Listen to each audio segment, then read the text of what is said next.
Ok? Eu quero fazer algo diferente aqui hoje à noite. Eu quero, no final do culto de hoje, eu vou sortear 2 kits da Tupperware.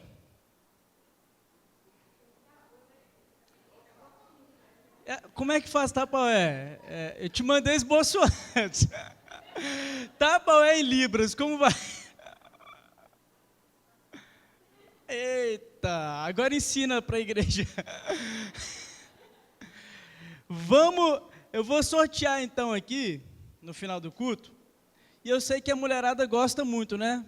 Quem tem Tupperware em casa aí? Levanta a mão, deixa eu ver. Olha, até garrafinha já tem aqui hoje à noite. Gente, eu sinceramente não consigo entender ainda porque esse negócio é tanta febre, faz tanto sucesso. Mas eu sei que aqui na igreja, eu sei que aqui hoje à noite tem gente que, tem revendedores aí, não tem? Tem promotores aí da Tupperware, tem muita gente aí. Então a mulherada fica doida. Daqui a pouco o Vitão vai colocar na tela os 2 kits que eu vou sortear no final do culto de hoje. Mas o sorteio vai ser só para quem vai continuar comigo aqui até o fim. Se eu atrasar um pouquinho, no final aí, 9h30 mais ou menos, eu sorteio. Pode ser? Vamos ver o poder da Tupperware. Ô Vitão, joga na tela, por favor, os 2 kits que vão ser sorteados no final, para a igreja conhecer.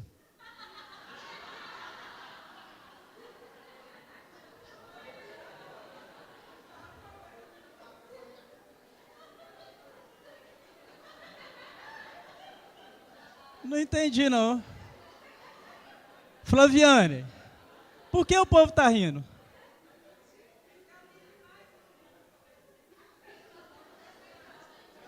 Qual o problema com a minha Tupperware, gente?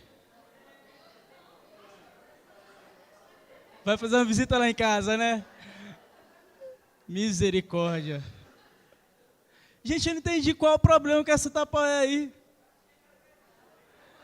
Achou que era verdade, velho?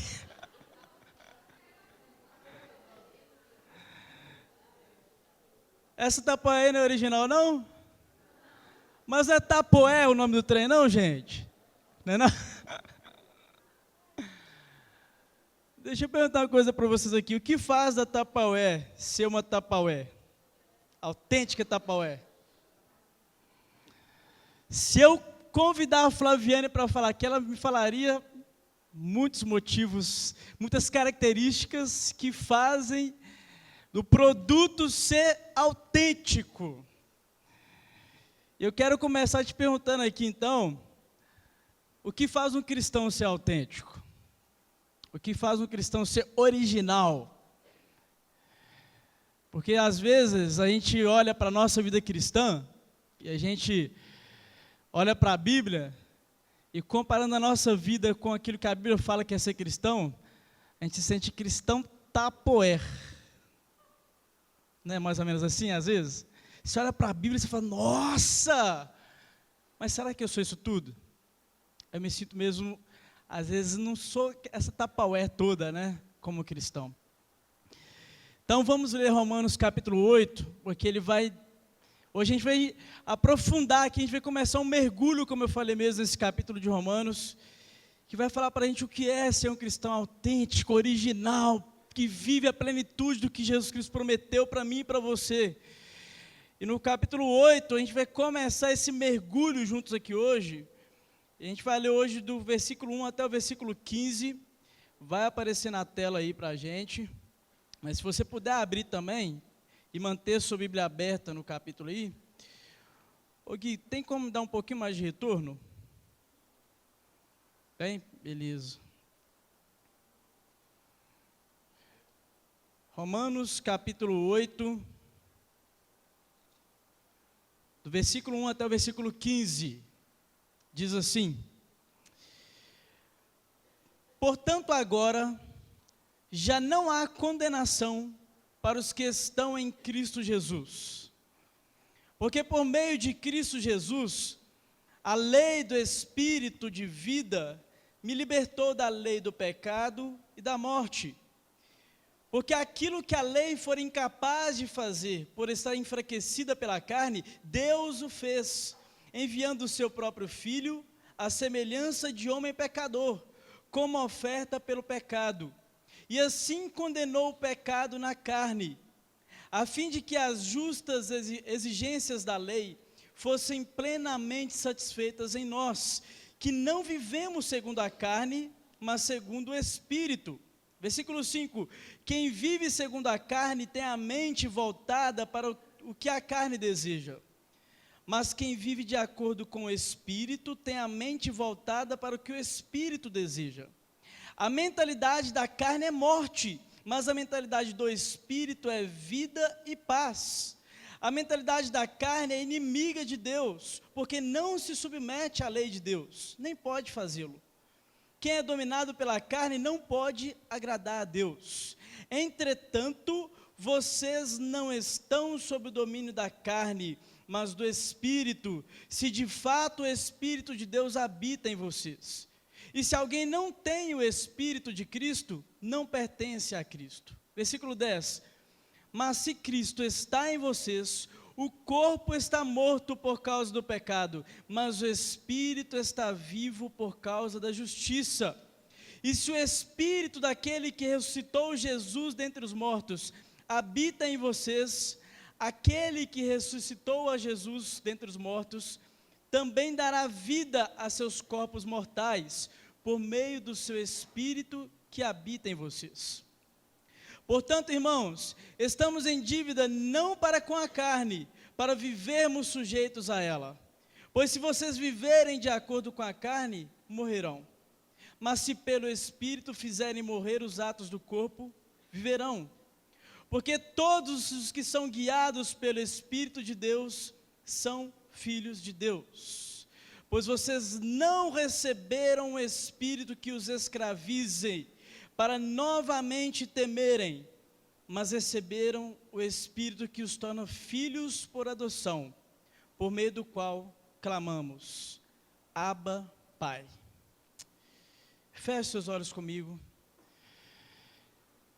Por favor, tente focar a sua atenção em Deus agora, de olhos fechados, e faça a sua oração a Ele, fala, Deus fala comigo, por favor, nessa noite. Tem misericórdia de mim, eu vim aqui para ouvir a sua voz, eu não vim aqui para ouvir o pastor Emerson, eu não vim aqui para ver o Rodrigo cantar, eu vim aqui, Deus, por sua causa, eu preciso tanto do Senhor, né, hoje à noite, eu preciso tanto da resposta que o Senhor quer me dar hoje à noite aqui, essa questão que foi levantada aqui sobre como ser um cristão original, autêntico, só o Senhor pode me dar essa resposta, Deus, então fala com a gente no nome de Jesus.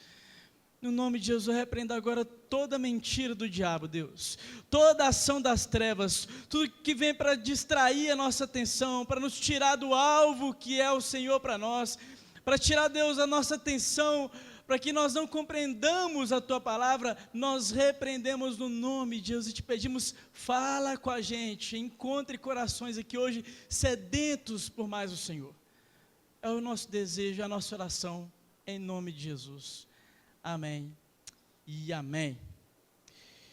Gente, o Antônio Campos, ele sempre fala comigo, que quando eu cheguei do seminário, eu sempre pregava muito em Romanos, né, Chechel? E talvez, ele falou que toda mensagem minha era Romanos. Talvez era porque no seminário a gente memorizava alguns capítulos da Bíblia, e os 3 que mais marcaram a minha história durante os 3 anos de seminário, foi essa sequência de Romanos capítulo 6, Romanos capítulo 7 e Romanos capítulo 8.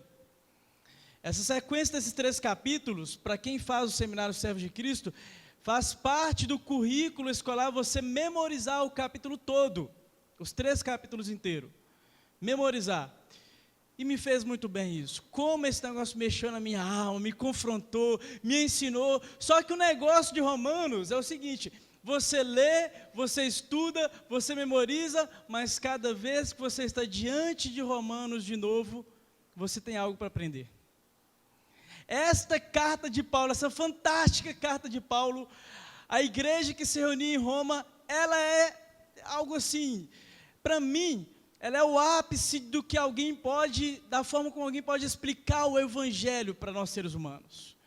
Ela é magnífica, muito rica, e às vezes você precisa ter um pouco de paciência, você precisa pedir mais a Deus, clamar mais a Deus, para que você compreenda verdades que estão incutidas nesses textos aqui.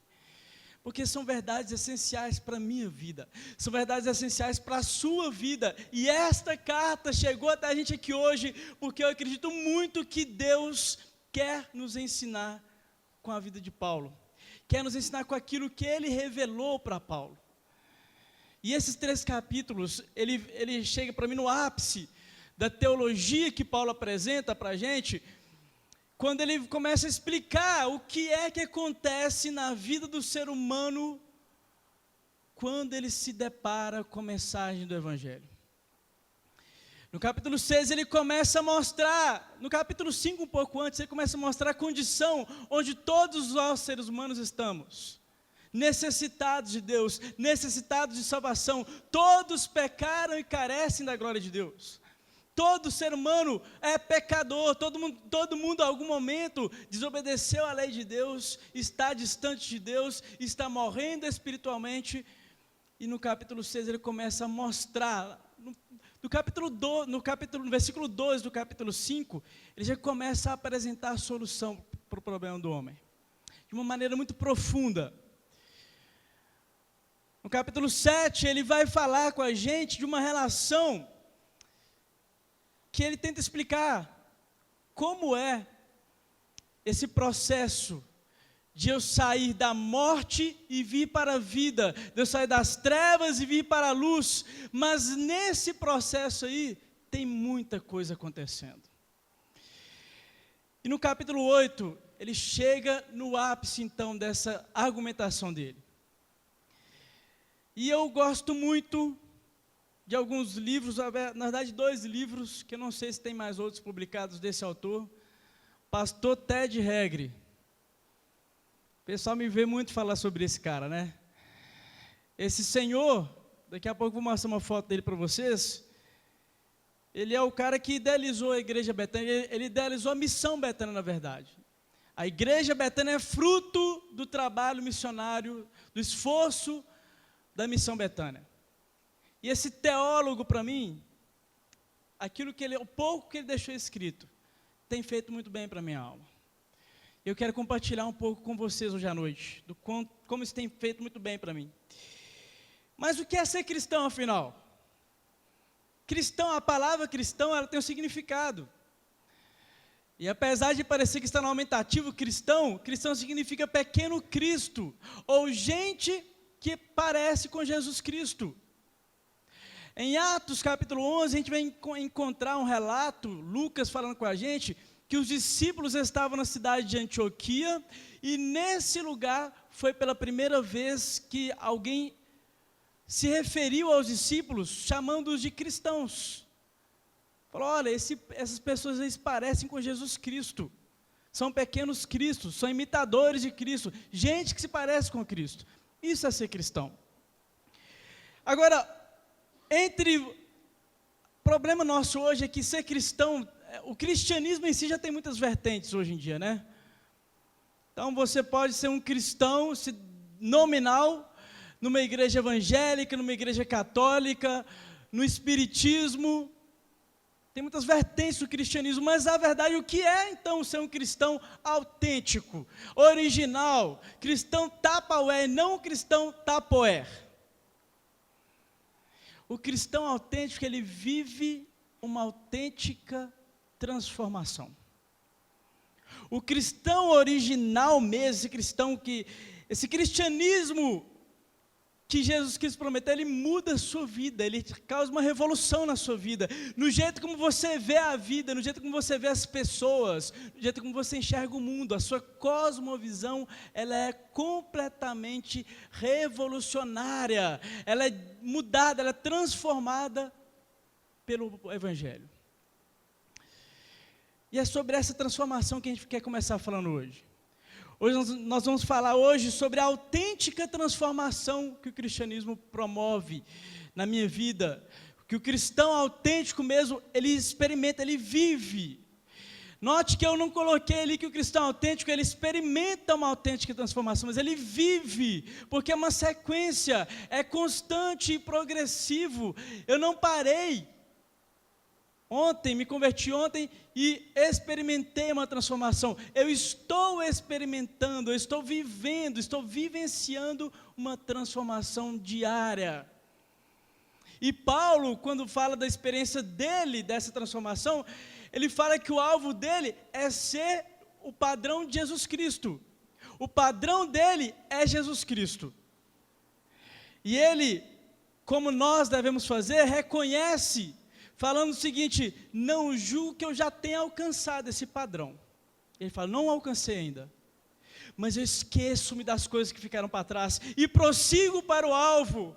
Eu quero ser como Jesus Cristo, 100% como Jesus Cristo. Eu esqueço daquilo que ficou para trás, eu estou indo em direção ao meu alvo, que é ser como Jesus Cristo. Só que esse padrão parece alto demais para a gente, não parece? E em Romanos capítulo 8, esse capítulo maravilhoso aí, a gente vai ver, a gente vai descobrir verdades que me levam a experimentar essa transformação. A primeira verdade sobre essa transformação, essa autêntica transformação, é que ela é livre da condenação. Um cristão que está realmente sendo transformado pelo poder do Evangelho, transformado por Deus, ele não sente mais condenação. É exatamente isso que o texto começa falando, no versículo 1, quando ele diz: portanto agora já não há mais condenação, não existe mais medo, não existe mais medo de Deus, medo da ira de Deus. Porque quantos de nós viemos para a religião, buscamos a religião por medo da ira de Deus, medo do inferno, medo de, e se esses crentes tiverem razão mesmo, se esse trem de inferno existir mesmo, o capetão está lá com o garfo me esperando, estou fora. Uau, pô, você está doido? Quantos de nós viemos para a religião com medo disso? E às vezes nós viemos para a religião, mas esse medo não passa. A sensação de que, poxa, eu sou pecador, eu estou separado de Deus, eu preciso compensar aqui, fazer alguma coisa de bom aqui, porque eu já sei de tudo que eu fiz de errado. E essa sensação de estar condenado, isso não é normal na vida do cristão. Medo, gente, tem crente que tem medo da Santa Ceia. Sério, sabe aquela história? Hoje não vou poder cear, estou em pecado. Que negócio é esse? Para um cristão que está vivenciando uma transformação autêntica, se há um pecado na vida dele, ele vai apresentar esse pecado dele diante de Deus e vai falar: me perdoa, Senhor, porque o sangue de Jesus Cristo me dá condição hoje de apresentar esse pecado diante do Senhor, de pedir perdão, e de pedir para me lavar, para me purificar. Esse sangue representado ali na Santa Ceia. Eu fico às vezes encucado, porque tem gente que parece que não compreende o sentido real da Santa Ceia, porque só há um motivo para um cristão autêntico, um cristão que compreende o Evangelho não cear. Se ele não estiver disposto a se arrepender do pecado dele, se ele não estiver disposto a tentar de novo, se ele não estiver disposto a chegar diante de Deus: Senhor, me perdoa, porque eu pequei mesmo, mas eu quero consertar a minha vida, eu quero voltar à comunhão com o Senhor, e eu sei que isso é possível, porque um dia o Senhor morreu na cruz por causa desse pecado também. Aí tem gente que vem para a igreja, aí já vem lamentando, né? Hoje não vou poder cear não, porque estou em pecado. Tá, você está em pecado, é um problema mesmo, mas você não precisa permanecer nesse pecado. Não há condenação. Gente, tem crente que tem medo de pastor. Sério, já experimentei isso também. Vou contar uma história para vocês aqui, Não tem problema se esse vídeo chegar até a pessoa. Estou até pensando em mandar para a pessoa. Depois que ficar pronto, Daniel, vou mandar para a pessoa. Teve uma vez que uma pessoa se escondeu de mim no supermercado quando me viu. Fez assim, ó, atrás da prateleira. Opa, pastor na área. Misericórdia. Eu fiquei pensando, parece que a minha presença condena a pessoa.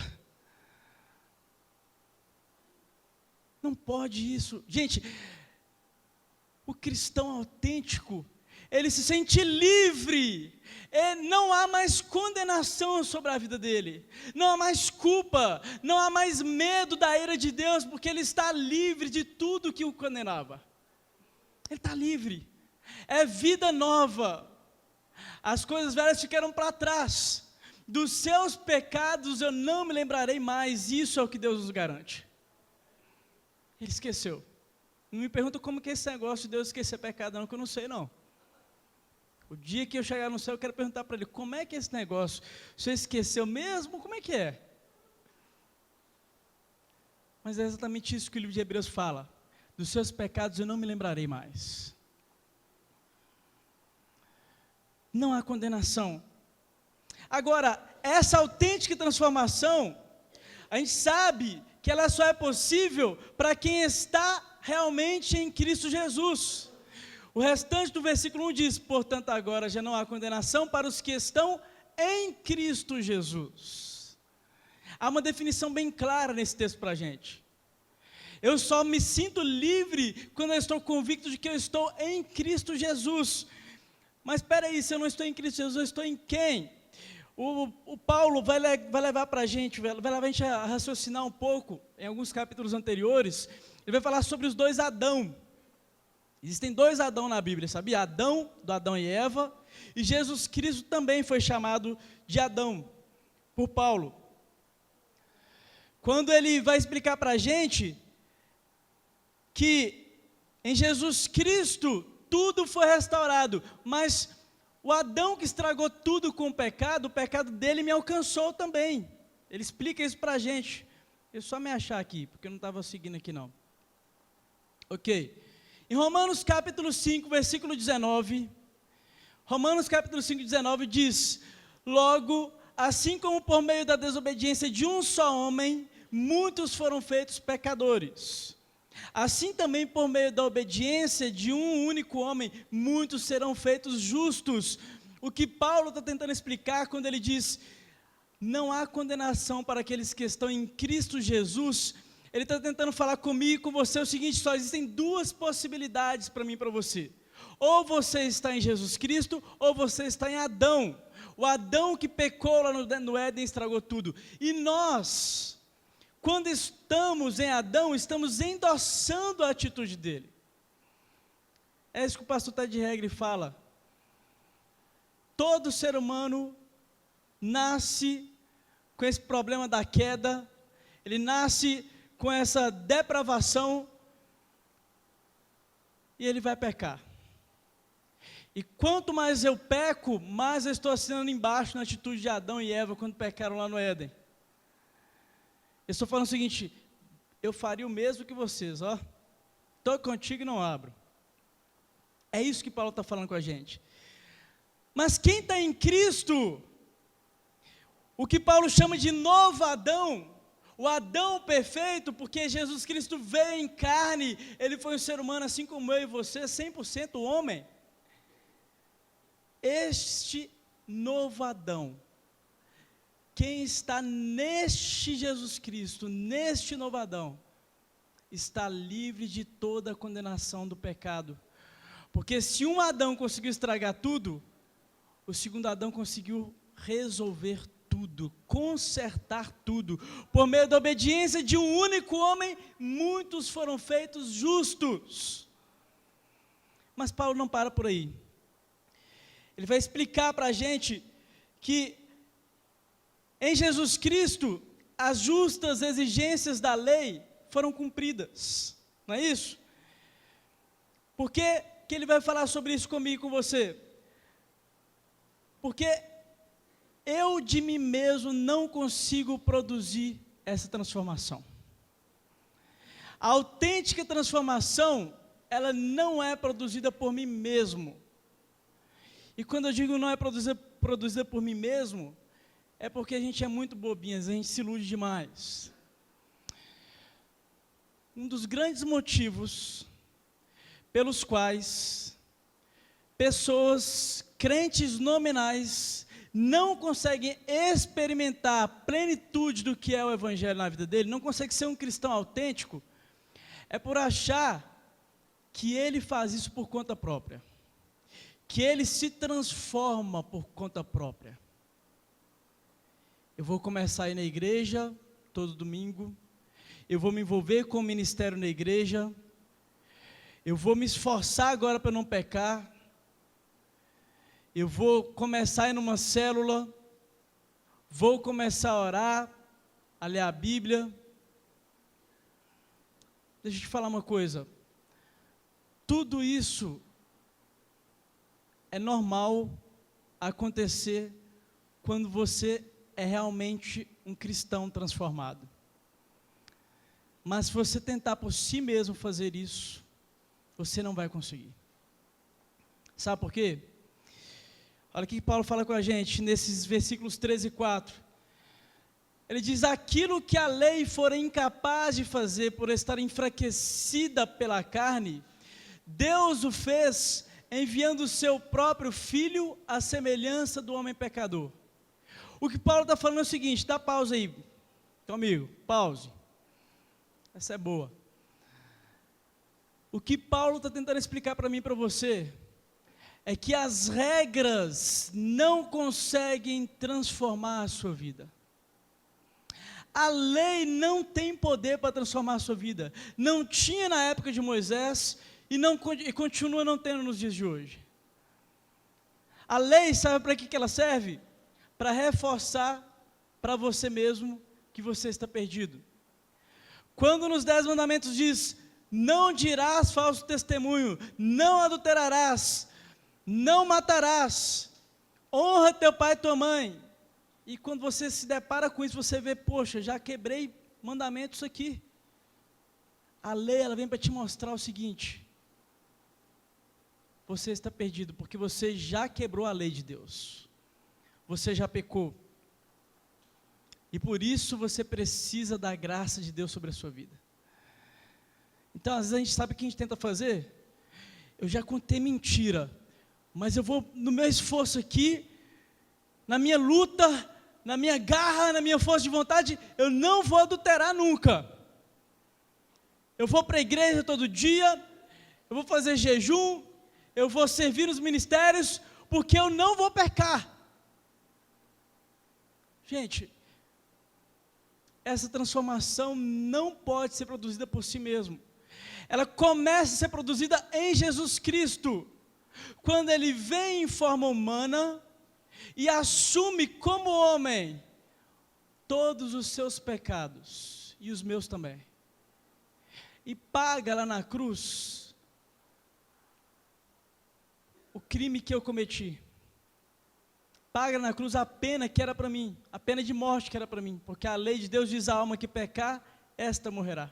Então Paulo explica que a lei não foi capaz de transformar ninguém, porque ela está enfraquecida pela carne, mas Deus conseguiu fazer isso enviando Jesus Cristo, a semelhança de nós, pecadores, feito de carne e osso, e ofereceu Jesus Cristo como oferta pelo pecado. E assim Ele condenou o pecado na carne, a fim de que as justas exigências da lei fossem plenamente satisfeitas em mim e em você. Ele morreu no seu lugar para que você pudesse ser justo, para que as exigências da lei de Deus fossem satisfeitas em mim e em você. Mas se não consigo produzir essa transformação, pastor, de onde vem o cristão autenticamente transformado? A transformação autêntica, ela só acontece mediante o Espírito Santo de Deus.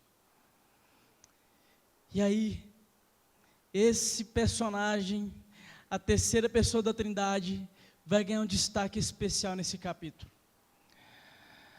Porque essa autêntica transformação, ela só é produzida pelo Espírito Santo de Deus. E no versículo 2 ele diz: porque por meio de Cristo Jesus, a lei do Espírito de vida me libertou da lei do pecado e da morte. Não fui eu mesmo que me libertei, não foi o meu esforço, não foi a minha religião, não. O Espírito Santo de Deus, ele vai ganhar um destaque especial. Ele vai começar Paulo vai começar a descrever para a gente como é que o Espírito Santo transforma o cristão. Esse Espírito Santo, sabe quem é esse Espírito Santo? É aquele que Jesus Cristo já tinha prometido. Lá em João capítulo 14. João capítulo 14, versículos 16 e 17. Ele diz: e eu pedirei ao Pai, e Ele lhes dará outro conselheiro, para estar com vocês para sempre. O Espírito da verdade. O mundo não pode receber esse Espírito, porque não vê nem o conhece. Mas vocês o conhecem, pois Ele habita com vocês, e Ele vai estar em vocês. Gente, isso é profundo demais, sabe por quê? Jesus Cristo já tinha prometido bem antes. Como é que o ser humano seria transformado, seria livre do pecado? Não era pelo esforço próprio dele, mas era pela ação poderosa do Espírito Santo, o conselheiro que ele iria enviar depois de subir aos céus. O Espírito prometido por Cristo, o Espírito dado a nós através de Cristo. João capítulo 14, um pouco à frente, no versículo 25 e 26, diz, Jesus Cristo falando, ele diz: tudo isso lhes tenho dito enquanto ainda estou com vocês. Mas o conselheiro, o Espírito Santo, que o Pai enviará em meu nome, lhes ensinará todas as coisas, e lhes fará lembrar tudo o que eu lhes disse. O Espírito Santo, o conselheiro, que o Pai enviará em nome de quem? Em nome de Jesus Cristo. Esse Espírito Santo é dado a nós, através de Jesus Cristo. Foi concedido a nós seres humanos, com um preço caríssimo, de sangue derramado na cruz. E está à sua disposição hoje, mas custou muito caro. É dado a nós através de Cristo, e é dado a nós, para formar Jesus Cristo em nós. Ele é dado, ele foi prometido por Jesus Cristo, é dado a nós através de Cristo, e é dado a nós para formar Cristo em nós. Olha o que ele fala um pouco à frente, no capítulo 16 de João, versículos 13 e 14. Ele diz: mas quando o Espírito da verdade vier, Ele os guiará a toda a verdade. Não falará de si mesmo, falará apenas do que ouvir, e lhes anunciará o que está por vir. Ele me glorificará, porque receberá do que é meu, e o tornará conhecido a vocês. Tudo o que pertence ao meu Pai é meu. Por isso eu disse que o Espírito receberá do que é meu e tornará conhecido a vocês. Isso me lembra muito um outro texto muito conhecido por nós, que Paulo escreveu para a igreja de Colossenses, onde ele explica, ele chama de um grande mistério, quando ele fala: Cristo em vós, a esperança da glória. Cristo formado em mim, a esperança da glória. Cristo formado em você, na sua pessoa, no seu caráter, no jeito como você vive a sua vida, a esperança da glória. Quem é que faz isso com você? Você mesmo? Seu esforço? Seu esforço religioso? Não. O Espírito da verdade. O Espírito da verdade forma Cristo na sua vida, te transforma, te faz ser muito melhor, te faz ser a imagem e semelhança de Deus novamente. Cristo em vós, o Espírito Santo, Ele é o agente da transformação. Somente Ele pode transformar a sua vida. Desista de lutar com suas forças contra o pecado. Desista de tentar ser santo pelo seu próprio mérito. Desista de tentar a santidade pela sua própria força. Sem o Espírito Santo isso é impossível. Ele é o agente da transformação. Ele opera a transformação na minha vida. Ele me faz ser tudo o que Jesus Cristo disse que eu poderia ser. E a partir do versículo 5, nós vamos ler novamente. Ele começa a descrever como ele faz isso. Olha bem, versículo 5 do capítulo 8. Ele diz: quem vive segundo a carne, tem a mente voltada para o que a carne deseja. Mas quem vive de acordo com o Espírito, tem a mente voltada para o que o Espírito deseja. A mentalidade da carne é morte, mas a mentalidade do Espírito é vida e paz. A mentalidade da carne é inimiga de Deus, porque não se submete à lei de Deus, nem pode fazê-lo. Espera aí rapidinho, dá mais uma pausa aí.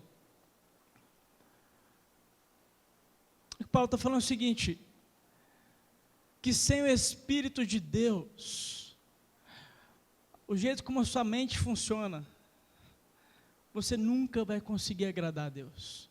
Você nunca vai conseguir viver o que Ele tem para você. A mentalidade sua é carnal. A mentalidade da carne não consegue agradar a Deus. Versículo 8. Quem é dominado pela carne não pode agradar a Deus. Entretanto, vocês não estão sob o domínio da carne, mas do Espírito, se de fato o Espírito de Deus habita em vocês. E se alguém não tem o Espírito de Cristo, não pertence a Cristo. Versículo 10, mas se Cristo está em vocês, o corpo está morto por causa do pecado, mas o Espírito está vivo por causa da justiça. Esse negócio mexe mais comigo.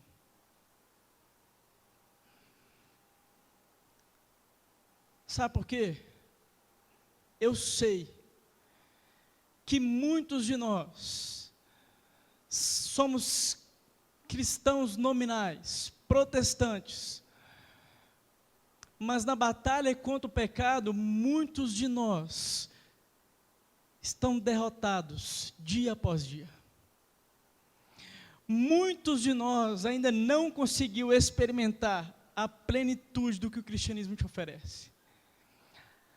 Cristão, autêntico, livre de condenação, em paz com Deus.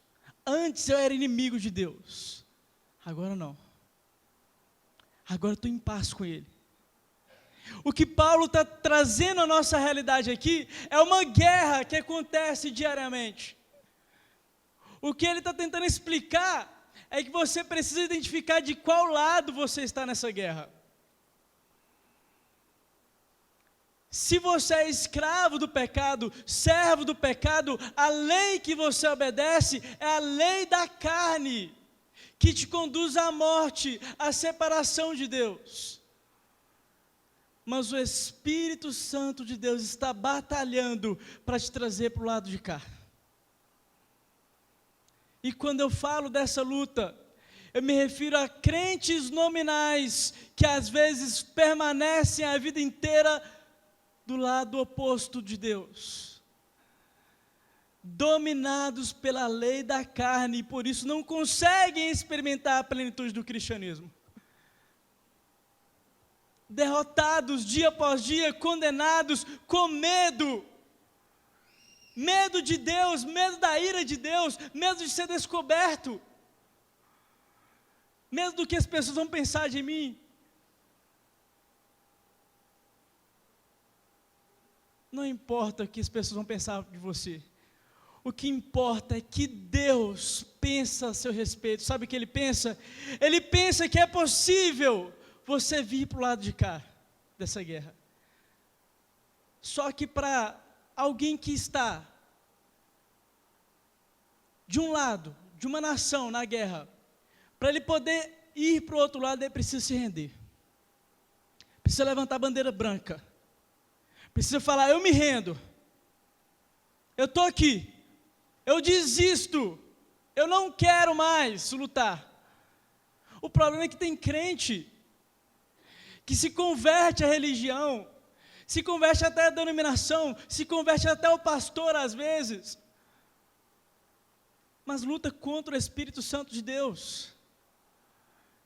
Ele está tentando te trazer, está tentando fazer com que você se renda a Ele, e você luta contra Ele, porque a lei que te domina ainda é a lei da carne, mas Ele não desiste de você. Ele não desiste de você. Ele te quer do lado de cá. Ele te quer viver numa plenitude. E eu vou te falar o seguinte, talvez você está ouvindo eu falar aqui, e você está sentindo, nossa, esse sou eu, cara, misericórdia. Eu quero te dizer que isso é muito comum. Não deve servir como uma desculpa para você. Mas o pastor Ted Regre, pode passar o próximo slide, Vitor, que aparece a foto dele aí. Esse é o pastor Ted Regre. Ele conta nesse livreto que eu mostrei para vocês aqui, que eu estou com a missão aí de ir em Curitiba, em agosto, ver se eu converso com o pessoal da editora, ver se a gente consegue produzir esse livreto novo. Gente, é um livreto mesmo. Mas ele conta aqui como foi a experiência dele, de como foram os anos dele dentro da igreja, vivendo como um crente nominal. Ele fala que certa ocasião ele estava na igreja cantando um hino, que falava da plenitude do cristão. E ele falou, não consigo cantar isso. Eu não vivo isso. E ele desenvolveu esses ensinamentos que ele levou para o seminário depois. Mas olha o que ele afirma o seguinte, a maioria das pessoas não tem dificuldade alguma em entender ou em crer que todos são afetados pela queda de Adão e que o homem não nasce mais à imagem de Deus, e sim a imagem caída de Adão. Ele diz, chamamos a isso depravação. Ela se manifesta claramente em nosso corpo enfraquecido, em nossa mente prejudicada e em nossas emoções perturbadas. Tendência ao pecado. Tudo que você tentar vai te levar ao pecado. Mas o Espírito de vida pode te libertar da lei, do pecado e da morte. O Espírito Santo de Deus. Gente, a santificação, essa transformação, ela é operada pelas três pessoas da Trindade. Deus Pai te convida, te escolhe, vai atrás de você para te salvar. Deus Filho Jesus Cristo morre na cruz para pagar a sua dívida no seu lugar. E o Espírito Santo te transforma para que você viva a plenitude do cristianismo. Isso é a transformação autêntica que o cristianismo tem para mim e para você. Deus Pai, Deus Filho, Deus Espírito Santo lutando para fazer de você o melhor que você pode ser, porque Ele fez você para ser esse melhor. Isso é possível, está à sua disposição hoje. Então o que é que eu tenho que fazer, pastor Emerson? O mesmo que o pastor Ted Regre fez. Ele conta que nesse dia ele foi para casa, e ele imaginando uma cena de guerra, de um soldado se rendendo ao exército inimigo. E a Bíblia fala que nós, quando estamos distantes de Deus, somos inimigos de Deus. Então é completamente correto afirmar que um pecador está realmente no time inimigo do time de Deus. Ele fala que ele se imaginou, esse soldado, lá no exército inimigo do exército de Deus. E ele falou o seguinte: Deus, eu me rendo. Espírito Santo de Deus, eu levanto bandeira branca, eu me rendo. E Deus falou com ele o seguinte: existe rendição e rendição. Quando eu levanto bandeira branca, nem sempre significa que eu fui para o outro lado, para o outro exército, de uma maneira total. Não tem isso? Filmes de guerra? O soldado foi lá, foi capturado, se rendeu, mas está lá no exército inimigo, mas a mente dele está lá, no exército de onde ele veio, nas trevas. Ele está do lado de cá, rendido, mas não completamente. E o pastor Tad Regra conta que, na experiência dele, Deus falou com ele que ele precisava se consagrar. A consagração é rendição total. E por fim, a última coisa que eu quero compartilhar com vocês então, é esse ponto 5 aí.